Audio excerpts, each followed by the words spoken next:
Hi, everyone. Welcome to an episode of In Addition, where we get to hear from individuals in STEM who decided to add something a little extra to their stories. To preface the conversation, I would like to mention that for both my guest and I, our opinions, advice, and thoughts do not reflect those of the institutions that we are associated with or work for. Today's guest is a brand new ophthalmology resident at UVA and someone I thought of immediately because of how much of an inspiration and role model she has been for me in my own journey. She's also the co-founder of a startup that is changing how we think about eye disease screening, all while navigating one of the most competitive specialties in medicine. I'm so excited to welcome now Dr. Rachel Chapman to the show. Rachel, thank you so much for being here today. Oh, and thank you for having me. Very excited to be here. I love talking about medicine and all of the opportunities in and around it, and I love talking about ophthalmology. So I'm excited to chat a little today. I'm so happy to have you. So, how have you been? How has it been going from, student to MD grad to resident physician in the span of 1 or 2 months? It's very interesting. This portion of the medical school to residency experience, you have a lot of weird limbo time where you have small chunks of free time with large amounts of logistical and bureaucratic responsibilities. Mm. So, um, and you're also trying to balance utilizing that free time to spend with family and friends before you get extremely busy. So I was traveling every weekend the 3 weeks leading up to graduation, and then immediately after graduation, went on a 2-week trip with my mom, which was really lovely. And then immediately upon arriving back from Europe with my mom, started my move from Orlando to Virginia, and now getting all set up in my place here and ready to start my residency orientation. Wow, that's so exciting. Where did you and your mom travel to? Oh, it was really fun. So I had solo traveled around Europe a fair amount when I was younger, but decided to take my mom to some of my favorites. So we started in Ortigia, Sicily, and climbed Mount Etna, very beautiful, and then spent some time in Greece, going to Athens, seeing the Acropolis, and then a couple of the islands, Mykonos and Santorini. Wow, that sounds beautiful. I've been to Greece and I tell everyone that it was my favorite trip I've ever taken. So, like reliving that, I want to definitely go back, but that's so fun that you were able to do that. And I'm glad you were able to do that. Yes, it was stunning. Yeah, I'm sure. Are there things that you're excited for in residency? Are there things that you're nervous about? I think the thing I'm most excited about is just continuing to learn.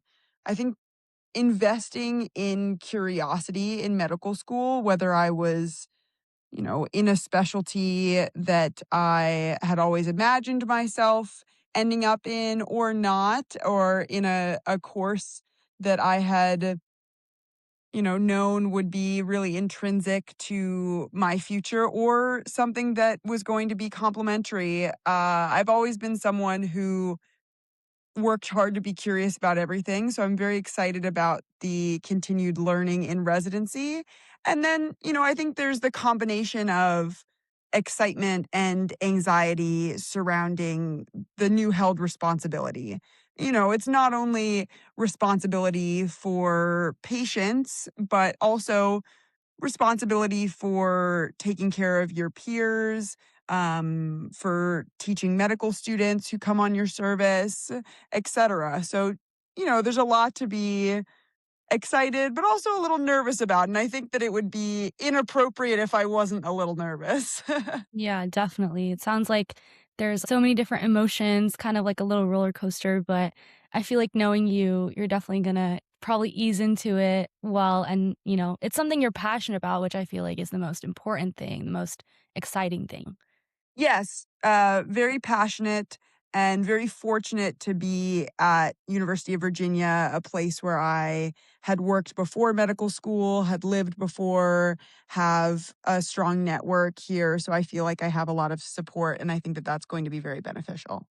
Well, that's so great to hear. So, now you're starting residency, but I wanted to also have you talk a little bit about your journey and kind of like how did that start and how did you get to where you are today?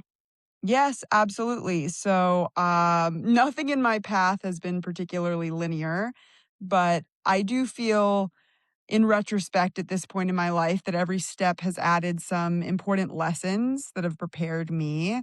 I grew up in South Florida, had my first opportunities to experience and contribute to bench lab science as a high school student doing summers in an evolution and development lab at the University of Chicago and then went to undergrad at Harvard.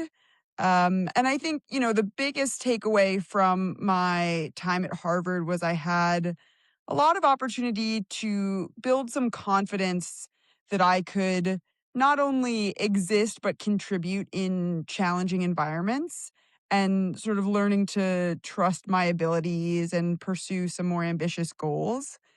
During my time at Harvard, I was extremely convinced that I was going to be a bench lab scientist forever, that I would always be a wet lab academic.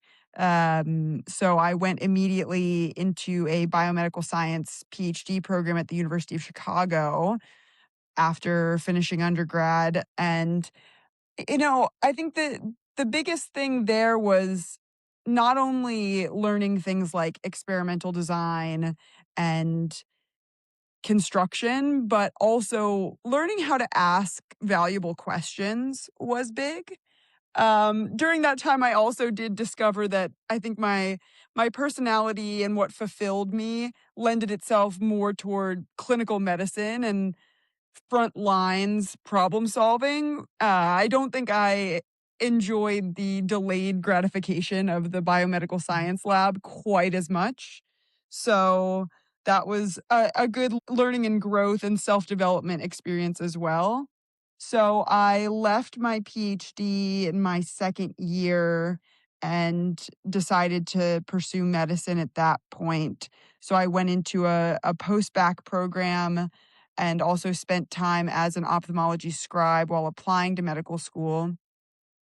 And I think this was really valuable. I learned more of the language of medicine, learned the language of ophthalmology specifically, fell in love with patient care. And I think big picture realized that expertise isn't built alone with textbooks. It's built through valuable mentorship and I really let go of the fear of asking for help and used my inquisitiveness to master thoughtful inquiry and using that to sort of improve systems where I was at the time. And all of that brought me to medical school where I think I've now sort of reached um the point of having a stronger sense of agency. I learned a lot in medical school about asking for forgiveness, not permission, being curious about everything, working hard for myself and not just to compete with others, and just challenging assumptions, getting creative about problem solving. So I feel like looking back, some people might have felt like I took the scenic route, but I don't think any of my experiences were really detours. I think they were all just preparing me.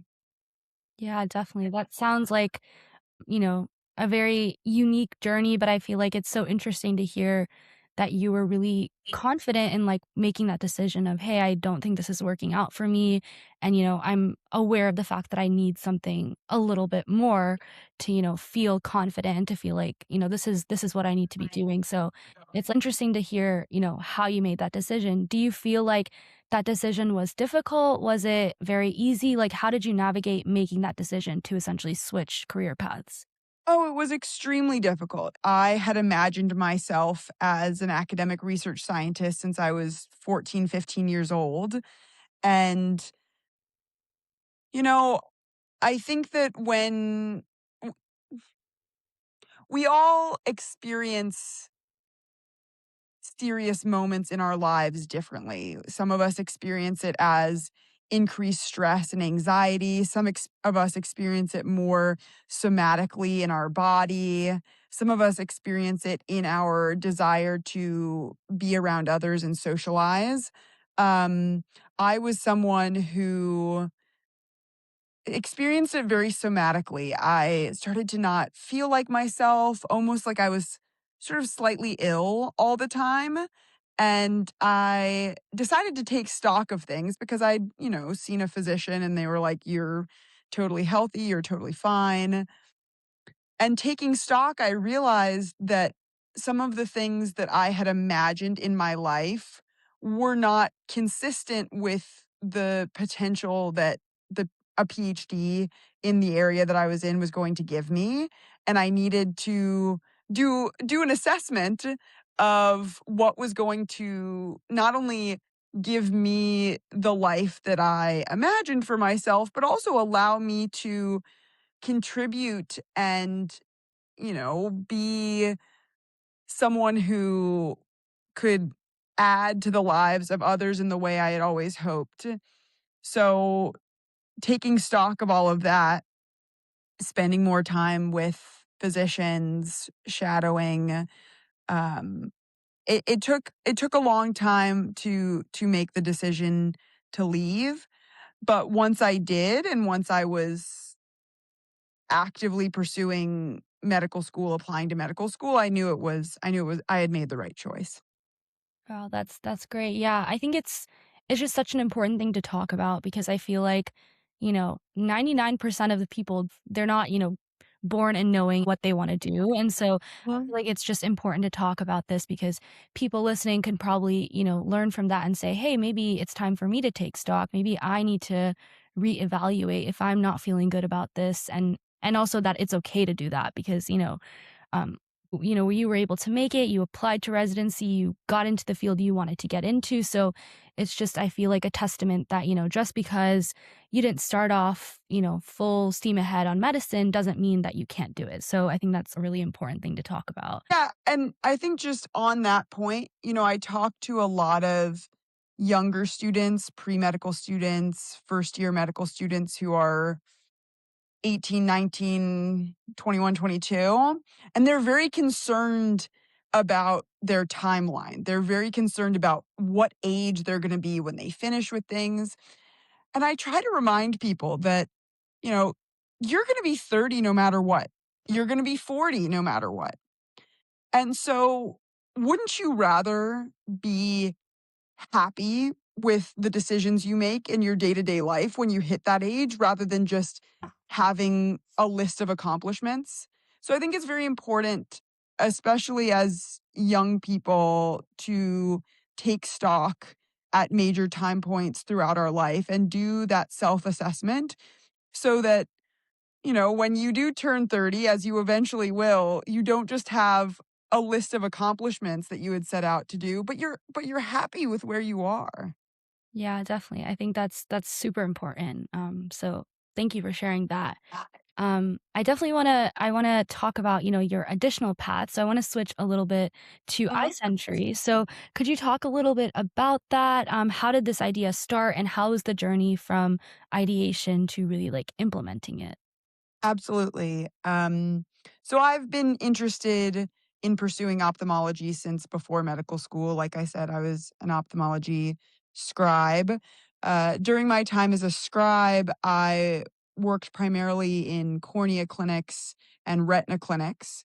So when I decided early on in medical school that I wanted to pursue ophthalmology research in addition to the curriculum, I wanted to make sure that I explored another subspecialty field of ophthalmology that I hadn't gotten as much exposure to, and I ended up finding an opportunity in glaucoma research.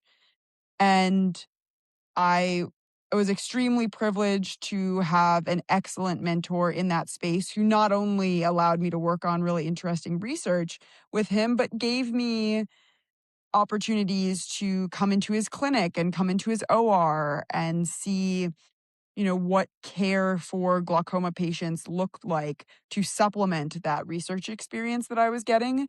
And it was through spending time with his patients in the clinic that I saw how life-changing it was for patients who were diagnosed early rather than late with this disease, because it's a very insidious disease that isn't symptomatic until late in the disease process, and once it's symptomatic at this point, it's irreversible. Hopefully, one day we will have a way to reverse the vision loss from glaucoma, but at this point, we don't. And so looking at all of that, I couldn't help but think, how can we ensure that more patients are caught early such that we can use the excellent management approaches that we have to avoid that irreversible vision loss rather than, you know, help them live with vision loss later on. And so that was where the idea came from. And I think that this kind of gets on a major theme for me, is that um, life, innovation, medicine, whatever it may be, it doesn't really start with clever ideas. It starts with meaningful problems. So I saw what to me was a meaningful problem, and that led me to thinking about potential solutions. Um, and so started working on this ideation for Eye Sentry, pitched at the Florida Blue healthcare innovation competition, won, was able to use the funding from that to put into working with a software engineer on developing an interface for a screening process in the primary care setting. So that's been sort of our development there. Wow, yeah, it's so interesting to hear kind of how the idea came about. And I think for me, it's understanding that, for people listening that maybe want to do something in a similar way, it's not always about trying to find an idea, but it could be, you were doing something, you were working in a lab, and the idea just kind of came about. Um, Mhm. and so I feel like that's a really interesting thing to know also that, ideas will come about. Yeah. Another thing I wanted to ask you about iSentry was, how did you value, like, collaboration and working with other people to make sure that this startup was essentially successful and that you were able to take it in the direction you wanted to take it in? Yeah, absolutely. I mean, collaboration is still something that we are working on and building. I was fortunate enough to initially work on this project with a couple of my medical school classmates who were able to add their experience in sort of complementary fields and business to our development. And I continue to work with my co founder, Hannah Brown, who brings some of her knowledge of systems to working on Eye Sentry. But it's sort of like what I brought up earlier of the knowing when and how to ask for help. When we uh, when we initially got started, I really wanted to tried to not only develop the idea and the algorithm, but also develop the interface entirely myself. And Hannah helped me quickly realize that with some funding, that would be a great thing to not just outsource, but to collaborate with someone with more experience in the field on. And that led to bringing on a software engineer who could help us there. And so, surround yourself with good people, and they'll help you remember when it's a great opportunity to focus on developing your own skills and doing something yourself, and when it's a good time to collaborate in order to not only respect your time and your skill set, but also create a better product. Yeah, definitely. I feel like collaboration is really important, not only in like innovation business, but in medicine and other fields as well, getting those different perspectives. So it's great to hear that, you learned how valuable that was and that that was helpful.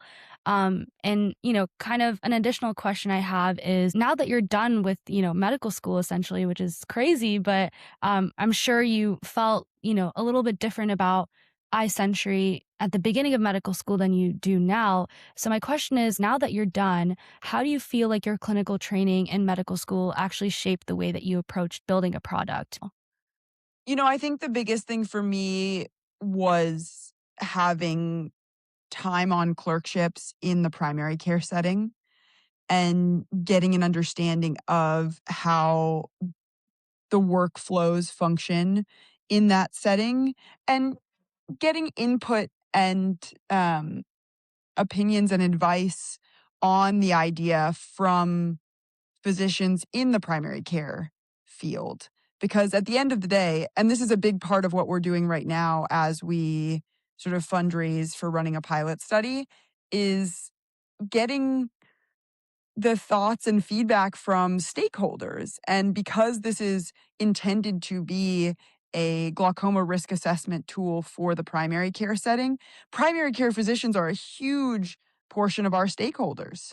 And I think that that's really the benefit of having completed medical school, and being able to look back on that.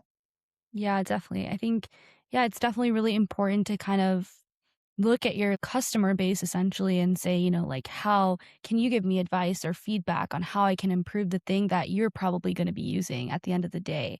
But yeah, I think it's also great that, as a medical student, it was something that you could naturally get involved in, right? Like you were naturally going on rotations and it was Mhm. this like clear kind of streamlined path for you to be able to, ask about, your product to people around you that were there already. So I think that's a really great Yeah. kind of complementary thing that happened.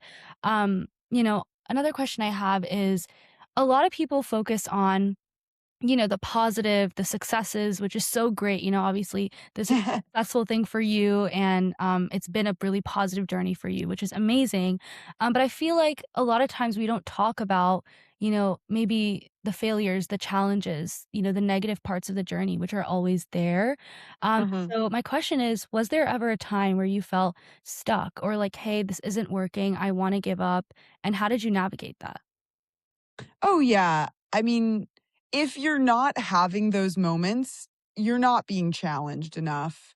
I think the one of the first very clear memories that I had of this, and I'm sure I had many more in high school and college that aren't coming to me at this moment, but the first moment I remember in relatively recent history of having that sensation, I was taking this molecular biology class in graduate school, my first year of graduate school, and the class was extremely difficult. And I honestly I wasn't doing well. Um, and I made the decision, I think basically the first week of class, because the first week of class, I was clear that I was out of my depth. And this was a required class for my program. The first week of class, I went to the professor and asked what the opportunities were for finding a tutor. She was like, "Yeah, we barely finished the first week of class. Why are you looking for a tutor?" And I was like, "Well, I'm trying to learn what you're teaching and I'm not understanding it.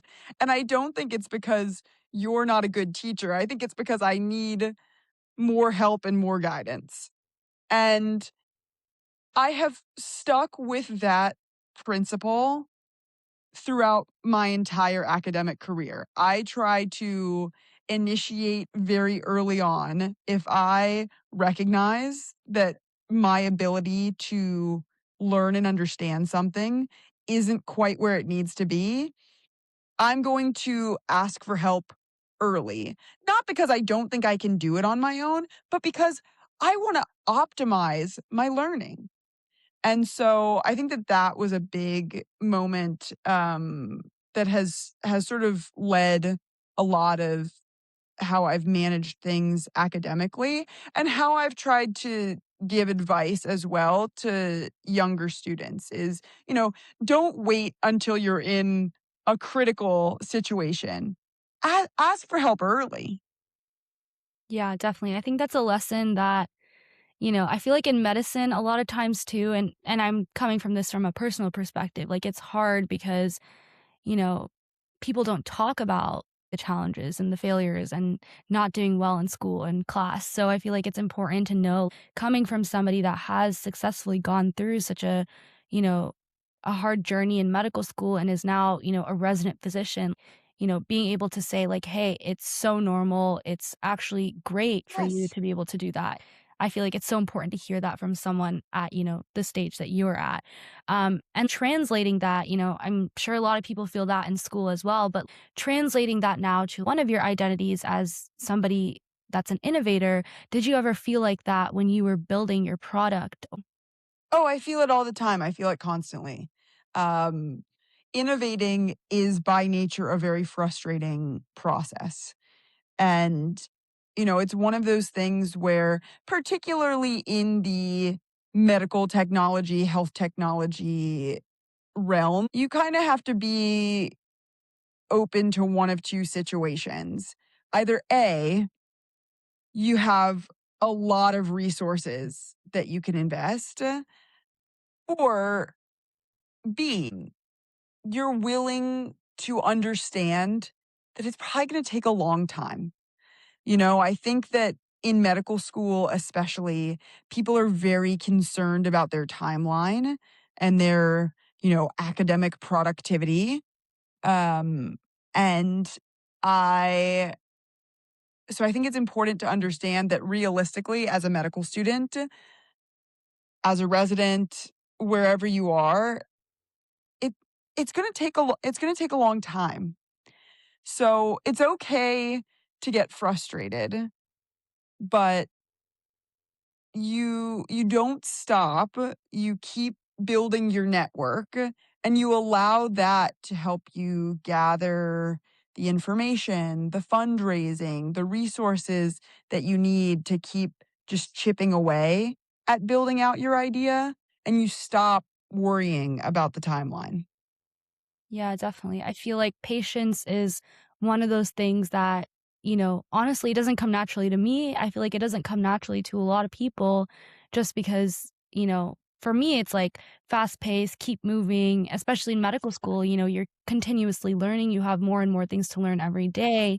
And so I feel like taking a step back, whether it's in medicine or, innovation or anything else you're interested in, I think it's a skill that we all definitely need to practice, myself included, and it's something that's super valuable. Um, so now I want to talk about you mentioned earlier presenting at the Florida Blue Healthcare Innovation Challenge, and then I also kind of read you presented at like the 2025 New Horizons Forum as well. So my question is, how did you get these opportunities to really like talk about what you're passionate about in these formal ways, and then also what did these experiences teach you? Yeah, absolutely. So sometimes, whether you're in medical school or in another graduate field in STEM, you have to create opportunities. You can't wait for them. And so the Florida Blue Healthcare Innovations Competition was something that there was an info session at the medical school that I decided to attend while I had been ideating on Eye Sentry. And I applied, got accepted to competed. And I think the big thing that taught me is that to be good at pitching, you need to know what you're selling, but more importantly, you need to know your audience. And so that was my big takeaway from that experience. But I knew the audience well. I had looked them up, I had understood who they were, and so I think that that was a contributor to the success at the healthcare innovation competition.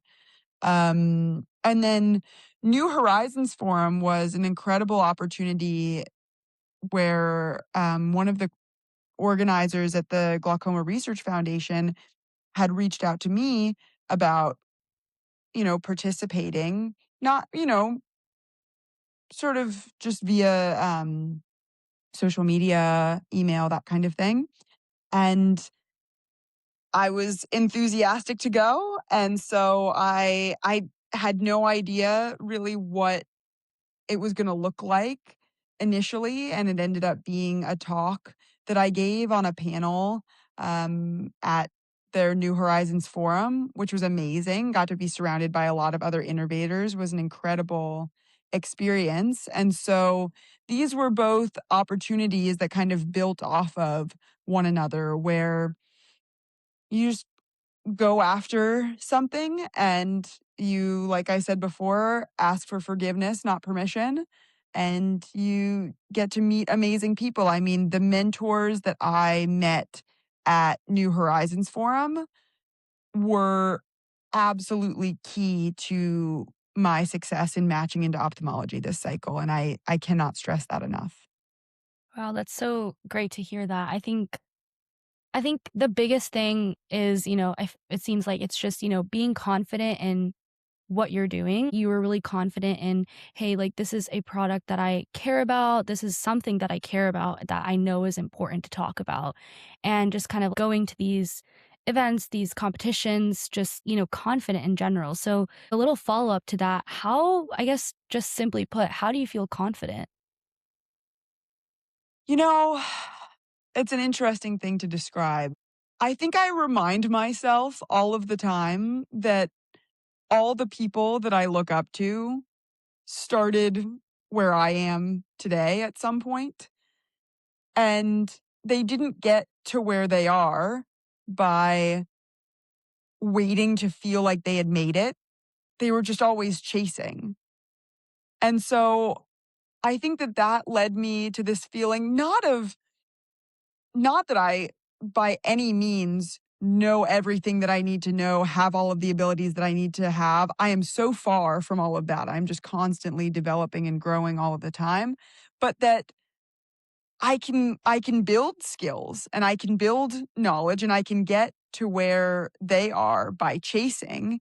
And so the confidence came from stopping looking for an open seat at a table and building a seat for myself at the table. I think that that was a big component.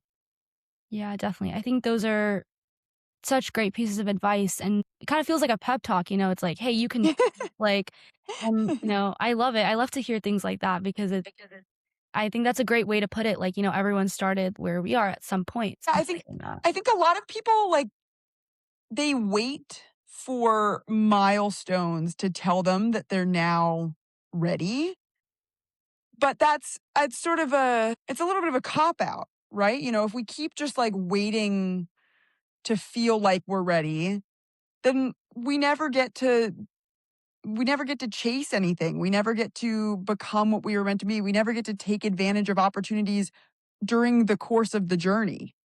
So, I just tell everybody, stop waiting to be ready and just tell yourself that you are. Yeah, no, that's such a great piece of advice, and I feel like you also mentioned, like, a little bit about, hey, I do have this confidence and I know that I need to, build myself a seat at the table. But I also know, I'm nowhere near that. I know everything. There's still a lot for me to learn and then I'm Oh, always learning. And so I think that's like such another great thing is like, people like you who are successful in, building these two parallel paths and doing something that you're passionate about. It's important to understand that you also have this balance of, hey, I'm always consistently learning, which is something else that being in medical school definitely taught us.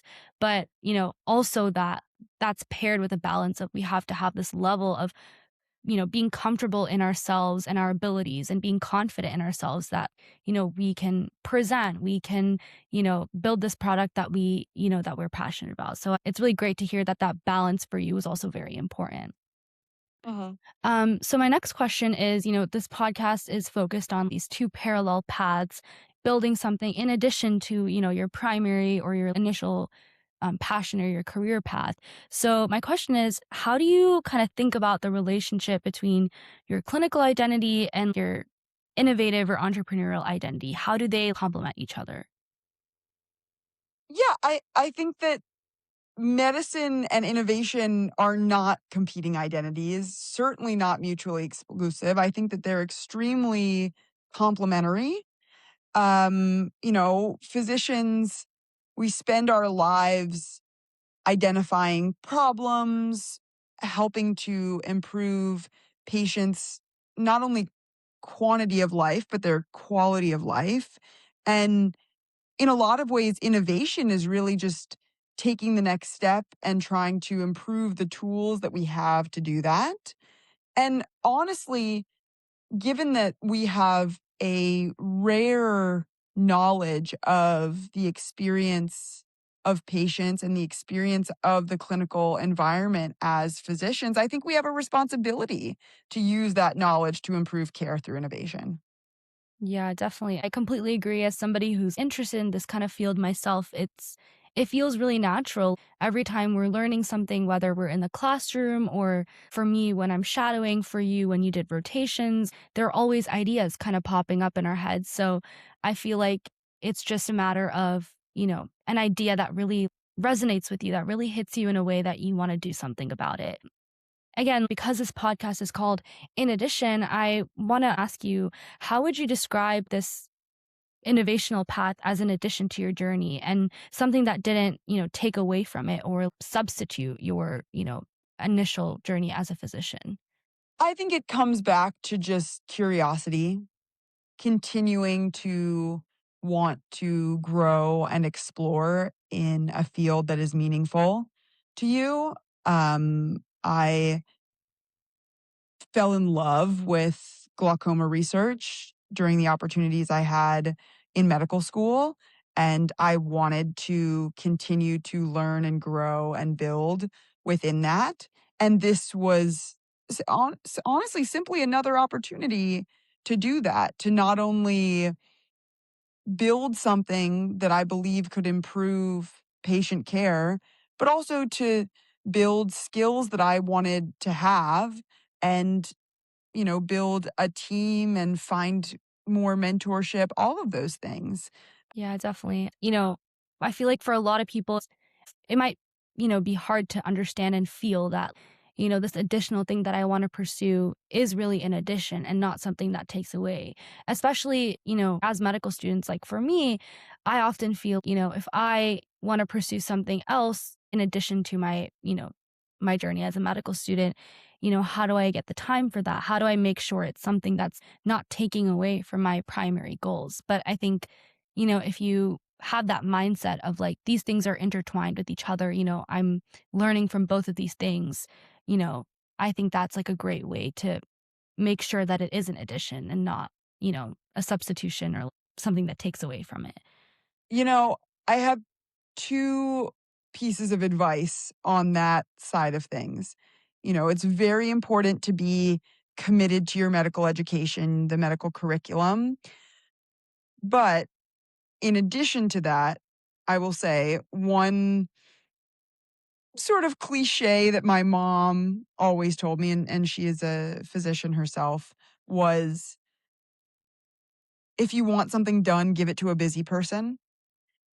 The better you get at juggling different responsibilities, the more efficient you become.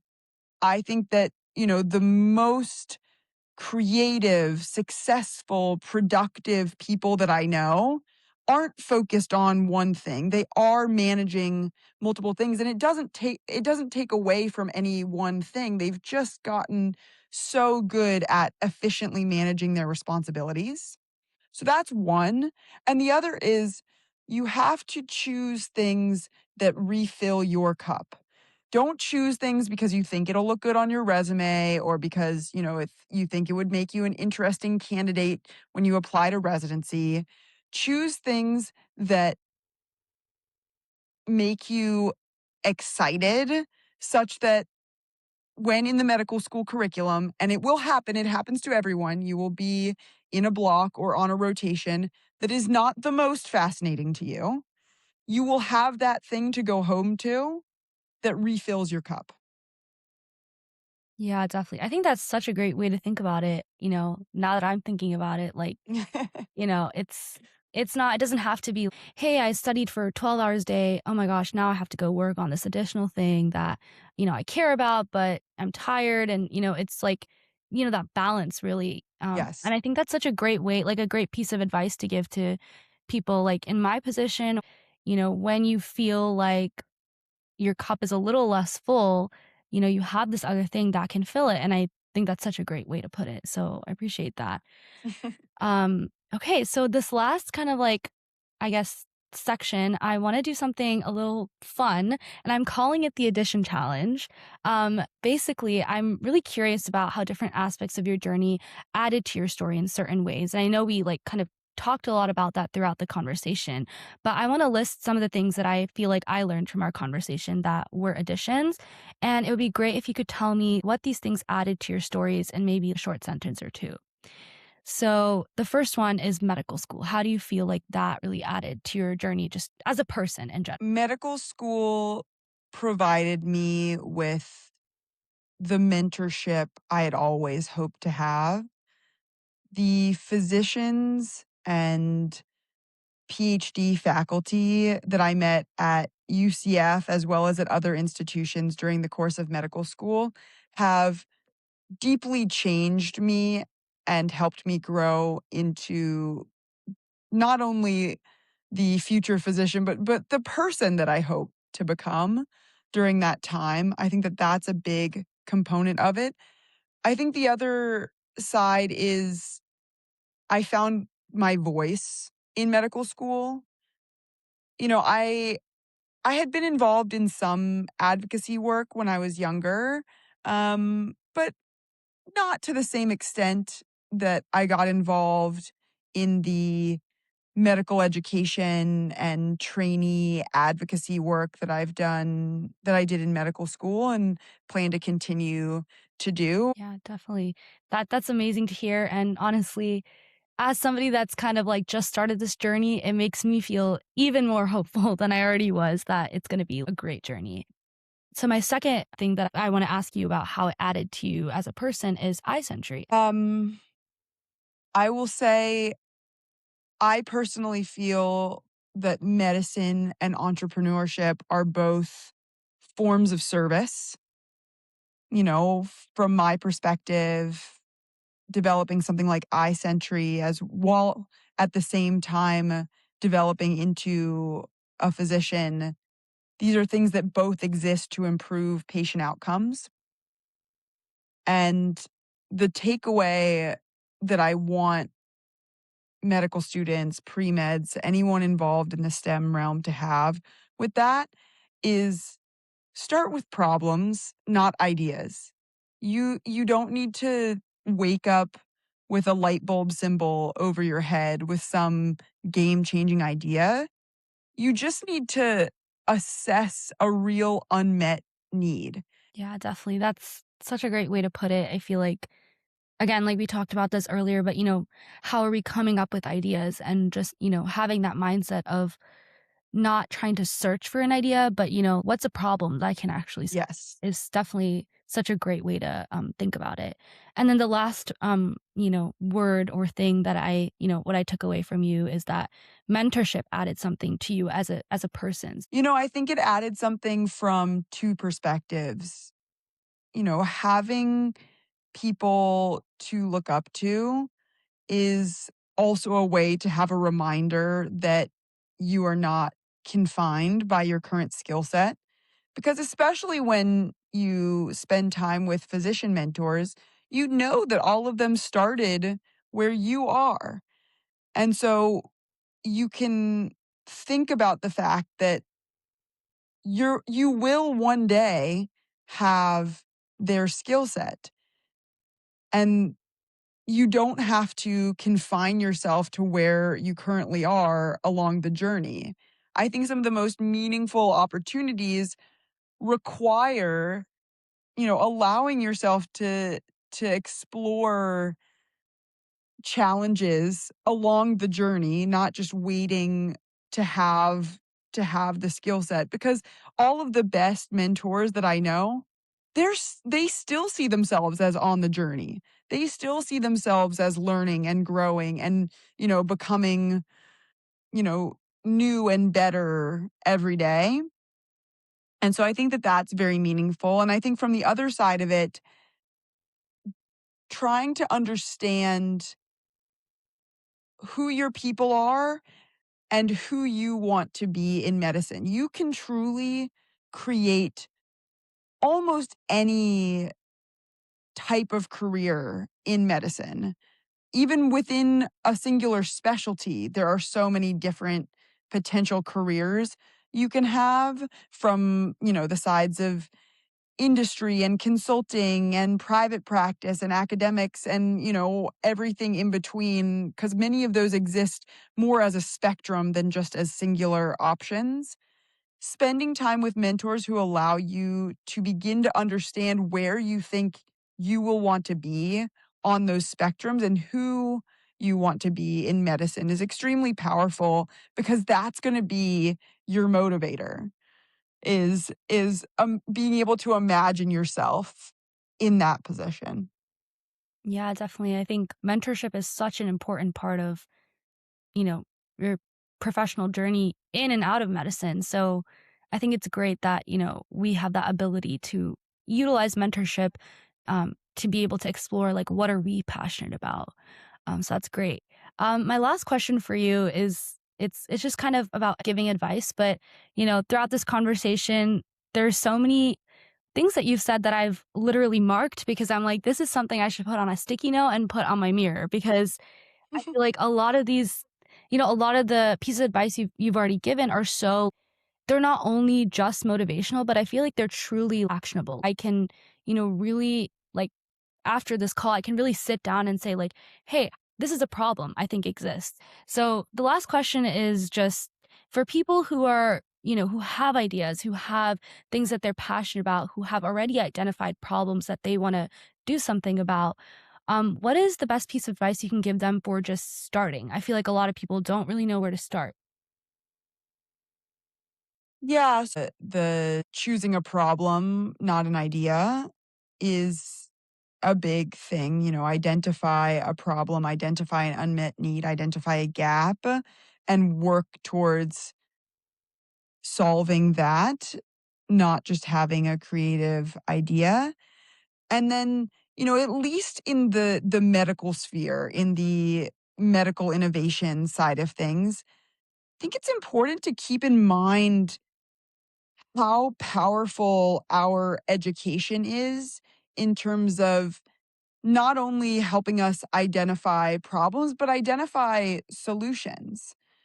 For me, I think about some of the things I learned in preclinical and clinical that contributed to my ability to get started.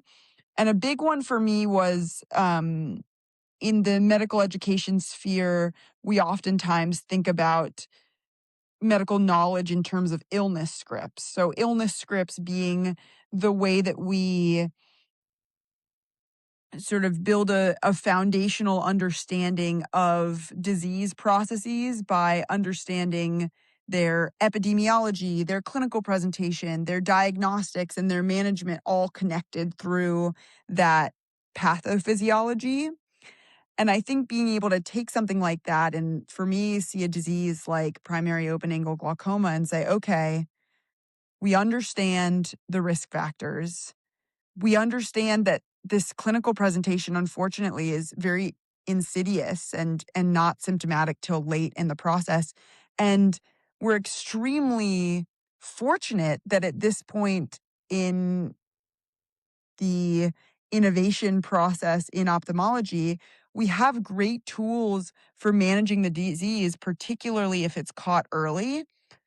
So our gap is more in the risk assessment, early screening side of things. So I think you can apply what you learn as a medical student to getting started. And then, on the clinical side, you can look at how we function in the hospital and you can see gaps and opportunities to improve systems there. And then you can talk about it with the people that you work with in the hospital, whether it's the residents or the attendings. I think that showing that you want to be a problem solver is going to be something that people are going to love. And so remember that being an innovator isn't separate from being a medical student. It can be an intrinsic part, and you can use both things to benefit one another.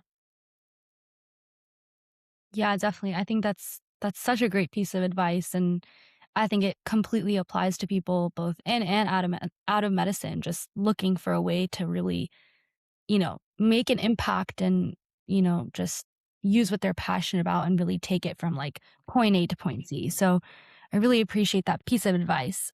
Well, Rachel, thank you so much for such a wonderful conversation. It was great to talk to you again. And to me, it really felt like a reminder that medicine and ambition don't have to compete with each other. They can make each other so much better. I really appreciate your time, especially in probably a bit of chaos during your transition, but I couldn't imagine a more perfect way to start off this podcast. So thank you so much for being here with me today.